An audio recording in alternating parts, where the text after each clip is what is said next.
and welcome to Birth Unafraid. If you are yet to become a subscriber, please consider doing so. And please like this video as it helps the algorithm so that other people can benefit from this content. So today we're going to talk a little bit about fear and how fear is created in us. So fear is something that we have when we think about something or experience something. So take a second just to think about something that you are afraid of. So for me, I don't like centipedes or millipedes, spiders, heights, fear of speaking, right? So we all have fears about different things. But where do those fears originate? We don't just wake up one day and become afraid of something. It just doesn't happen unless there's an experience that in that moment causes us to fear. Rather, what happens is over time, our subconscious mind starts to believe something about a situation or a person, an event, that kind of thing. How do those beliefs occur? So a belief is something that we have in our subconscious mind. So our conscious mind is activated right now. So I'm speaking, you're listening to me. Your conscious mind is activated right here in this moment. You're very attentive. You're aware of what's going on. But in the background, your subconscious mind is working. The subconscious mind never stops, even when you're sleeping. That's where dreams come from, your subconscious mind. It's actually known that 90 to 95% of what's going on throughout our day is done in the subconscious mind. So we're not thinking about it at all. It's just an automatic type of thing. So for instance, we're not thinking of breathing, right? We're not thinking about blinking. These are subconscious things. The other piece of our subconscious is that our beliefs lie there. And they lay in files, if you will. So let me explain what I mean by that.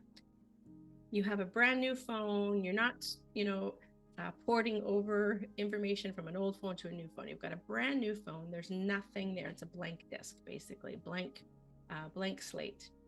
What happens is as you go throughout your life with your phone, so you are now adding contacts.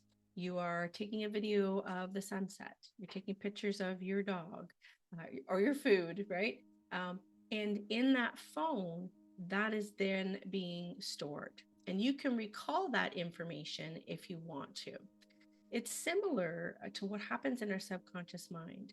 Throughout our lives, from birth up until the point that you are right now in this moment, we see things, we hear things, we read things. So everything that is getting fed into our minds gets stored somewhere.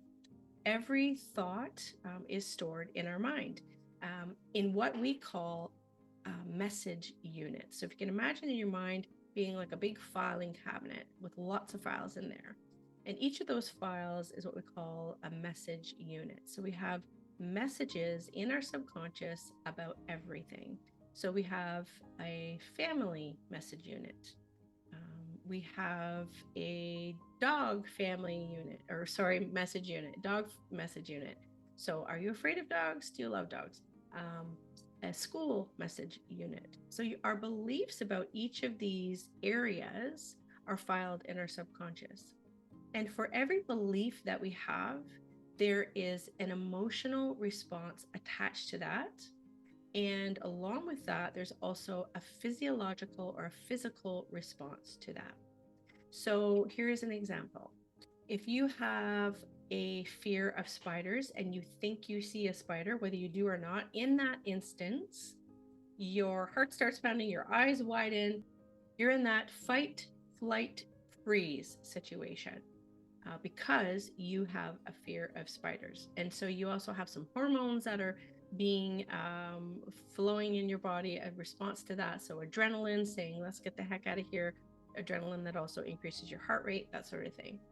When you think about something that is peaceful to you, that is calming. So let's say the embrace of a loved one, right? Memories of your grandmother, right? Whether she's alive or not, thinking of something like that, something beautiful in your life. You have an emotional response. So it's calm, it's peaceful. You also have a physical response to that. So you have something called oxytocin, the love hormone, being released. You have other things like endorphins, which is also a calming hormone released into your bodies. So, with every belief that we have, there is an emotional response and a physical response. And why this is important is that when we have fear about birth, it can really interfere with the birthing process. So, that is something that I'm going to talk a little bit more in an upcoming video. But just suffice to say that even though we're not aware of it, we've got this filing cabinet in our mind on birth. Whether you've had a baby or not, doesn't matter. We all have beliefs around that. So, we'll talk a little bit more about the importance of what we believe about birth and how our bodies and our minds respond to that. So, again, like and subscribe, and we'll see you again in the next video. Take care.